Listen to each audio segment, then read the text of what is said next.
Amados hermanos, vamos a nuestra Biblia, al Evangelio de Mateo, al capítulo 18, versículos del 6 en adelante. Y cualquiera que haga tropezar a alguno de estos pequeños que creen en mí, mejor le fuera que se le colgase al cuello una piedra de molino de asno y que se le hundiese en lo profundo del mar. Ay del mundo por los tropiezos, porque es necesario que vengan tropiezos, pero ay de aquel hombre por quien viene el tropiezo. Por tanto, si tu mano o tu pie te es ocasión de caer, córtalo y échalo de ti. Mejor te es entrar en la vida cojo o manco, que teniendo 2 manos o 2 pies, ser echado en el fuego eterno. Y si tu ojo te es ocasión de caer, sácalo y échalo de ti. Mejor te es entrar con un solo ojo en la vida, que teniendo 2 ojos, ser echado en el infierno de fuego. Bien, veamos un poquito del contexto. Vamos a recordar un poquito de las cosas que habíamos hablado la semana pasada. Luego de lo sucedido en Cesarea de Filipo, donde Pedro declara que Jesús es el Mesías, es el Hijo de Dios, Jesús reiteradamente les empieza a hablar sobre su futura muerte. En algunos casos incluso fue bastante directo. Entonces, en medio de esto, uno de los discípulos, suponemos que Pedro, porque suele ser el que sale adelante y el que pregunta primero, le pregunta: Maestro, ¿quién es el mayor en el reino de los cielos? Muy bien, la intención estaba clara. Si era cierto que Jesús se iría, ¿quién entonces quedaría a cargo?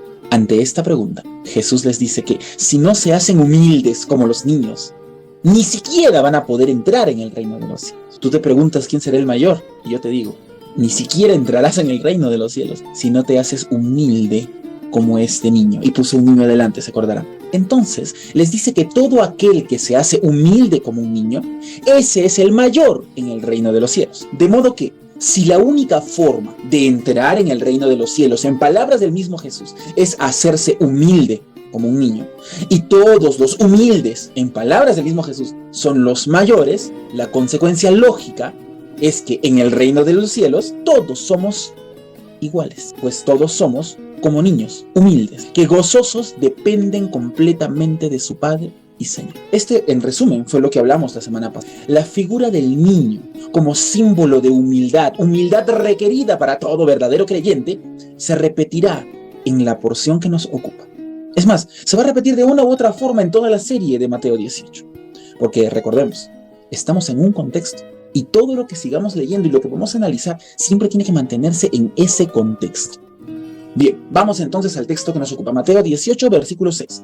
Y cualquiera que haga tropezar a alguno de estos pequeños que creen en mí, recuerden que no estamos hablando de simplemente que es niño por lo que es niño y ya. Pequeños que creen en mí. A ver, empezamos a analizar. Dice, y cualquiera, esta dura advertencia, esta aterradora advertencia que continúa, es dirigida a todo aquel que se atreva a dañar a uno de los pequeños, de esos pequeños protegidos por nuestro Señor. Continúa diciendo, cualquiera que haga tropezar. No se trata de un accidente, sino de la dolosa voluntad de confundir o hacer sufrir a alguno de los protegidos de Dios, a alguno de sus pequeños. Y cualquiera que haga tropezar a alguno de estos pequeños que creen en mí, hermanos, volvamos al contexto. ¿Quiénes son esos pequeños que creen en Él, de los cuales es el reino de los cielos?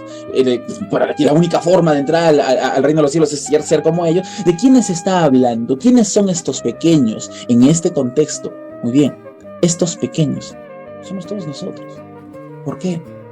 Porque para poder ser creyentes hemos tenido que, con mucha humildad, aceptar el Evangelio, reconocer que de nuestras propias fuerzas no somos ni podemos hacer nada, que dependemos de Él absolutamente en todo, así como un niño pequeño depende de sus padres. Esa humildad propia y necesaria para poder ser parte del reino de los cielos, la tenemos todos los creyentes verdaderos. Por lo tanto, ante los ojos de Dios, todo aquel verdadero creyente es uno de sus pequeños. Todo verdadero creyente forma parte de este grupo tan amado y tan protegido por Dios. Ay, ay, ay de cualquiera que se atreva a hacerle daño a los protegidos del Altísimo. Mejor le fuera morirse ya mismo, está diciendo Jesús. Es lo que leemos después. Mejor le fuera que se le colgase una piedra de molino y se echara en lo más profundo del mar. ¿Ustedes saben cuánto pesa una piedra de molino de asno? Lo que dice Jesús. Pesa 2 toneladas una de estas piedras. Mejor fuera que se ate una de esas piedras de 2 toneladas y se tire a lo más profundo del mar. Porque horrenda cosa es caer en manos del Dios vivo. Hebreos 10:31. Pues, ¿quién es el justiciero vengador de cada creyente? No os venguéis vosotros mismos, amados míos, sino dejad lugar a la ira de Dios. Porque escrito está: mía es la venganza, yo pagaré, dice el Señor. ¿No les da escalofríos leer esta porción de las Escrituras? Hermano, tú eres uno de estos pequeños. Tú eres uno de estos protegidos de Dios. Y ay de aquel que se atreva a hacerte daño. Primera conclusión, nuestro primer punto en este sermón es el siguiente. Todo verdadero creyente es un niño pequeño a los ojos del gran Dios. Donde ninguno es inferior a otro, todos somos los mayores en el reino de Dios. Y todos estamos bajo la misma gloriosa protección divina. El Padre omnipotente que protege a cada uno de sus hijos. Pero de aquí mismo se desprende un segundo punto. Y el segundo punto es el siguiente. Dios es protector y vengador en favor de cada uno de sus pequeños. Es escalofriante el solo pensar lo que podría hacer la ira de Dios aplastando a un individuo. Pues esta ira no solo es capaz de pulverizar hasta el cuerpo más resistente, sino también de obliterar el alma y desgarrar el espíritu. No estamos hablando de un ser cualquiera, estamos hablando del mismísimo creador del universo, quien es ahora tu fiel protector. Ay del mundo por los tropiezos, continúa Jesús, porque es necesario que vengan los tropiezos. Hermanos, cada caída es una oportunidad de levantarse, es necesario que vengan los tropiezos. Cada experiencia dura es pasible de volverse en una gran consejera. Hermano, ni el milagro más impresionante o el sermón más elocuente puede llegar a tener más fuerza para cambiar una vida que una experiencia dolorosa. Es la verdad. Las crisis son las mejores maestras. Pero ay de aquel hombre por quien viene el tropiezo. Una cosa es el tropiezo en sí mismo y otra es la persona que lo provoca. Aquel que se atreve a dañar a uno de los hijos de Dios se está atreviendo a insultar a Dios en persona. Y cuando llegue la hora de la justicia, ¿quién podrá mantenerse en pie ante el poderoso martillo de Dios? Por tanto, si tu mano o tu pie, continúa Jesús, acuérdense, es el mismo contexto. Si tu mano o tu pie te es ocasión de caer, córtalo y échalo de ti. A ver, la línea anterior estaba hablando de personas que causan tropiezo a los protegidos del Altísimo.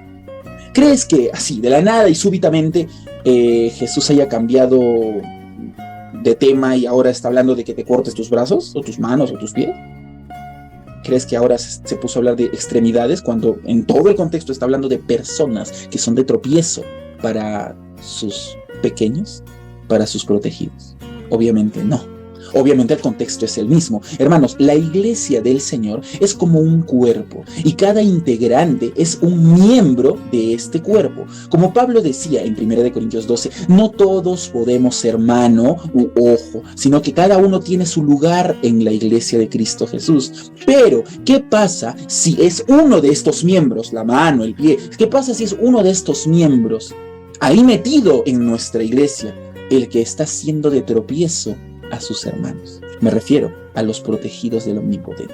¿Qué pasa cuando el tropiezo está ahí adentro? En la mismísima iglesia, en el mismísimo cuerpo. ¿Cuál es la orden que nos da el mismísimo Jesús?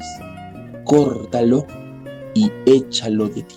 Sí, en el campo del trigo hay cizaña que fue sembrada por el enemigo. Si esta cizaña está siendo de tropiezo y dañando a los creyentes, Cristo mismo dice, córtalo y échalo de ti. Jesús sabía muy bien que pronto sería quitado de entre sus discípulos, por lo tanto los está preparando para seguir con su misión como iglesia sana. ¿Y qué se hace cuando en un cuerpo sano se detecta un cáncer? lo extirpas. ¿Qué nos dice el Señor? Córtalo y échalo de ti. Porque siguiendo con esta analogía, una iglesia puede perecer si se permite que el maligno siga actuando en medio de la congregación.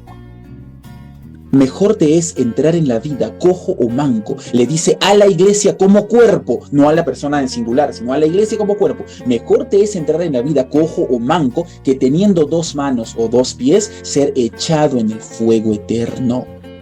Las iglesias pueden perecer, se pueden corromper, se pueden convertir en sectas o simplemente desaparecer. Ha sucedido y puede volver a suceder.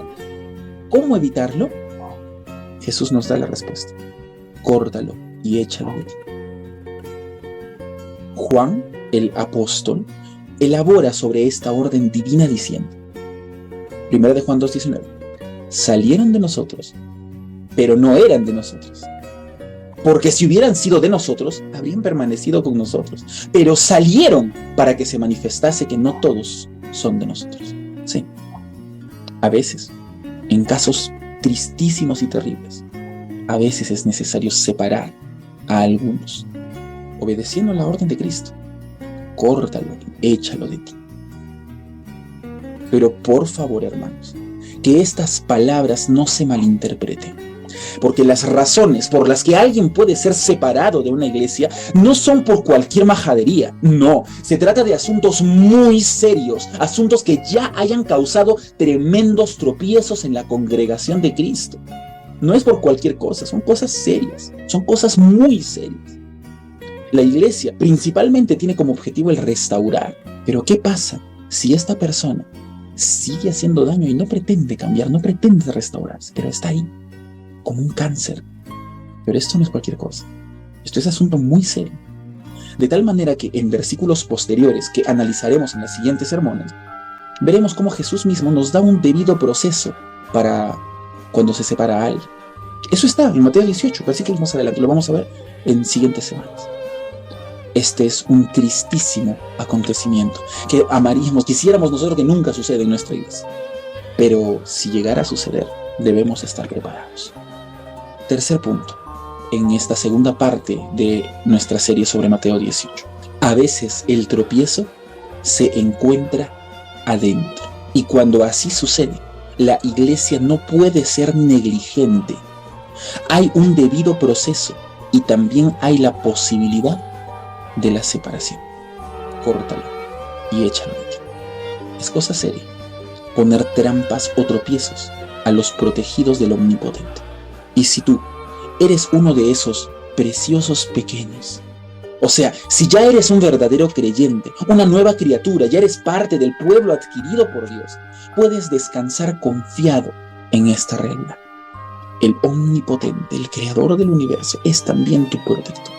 Si aún no lo eres, si aún no eres un creyente, ¿a qué estás esperando? Hoy mismo puedes poner tu fe en aquel que se entregó en el Calvario. Hoy puedes empezar una nueva vida como hijo de Dios, como protegido del Altísimo. Si gustas de los mensajes de la Palabra de Dios, es hora que nos ayudes a compartirlos para poder llegar a más hogares. Y no te olvides que todos los días estamos haciendo devocionales, un tiempo especial para pasar con Dios. Suscríbete, comenta y comparte todos los días.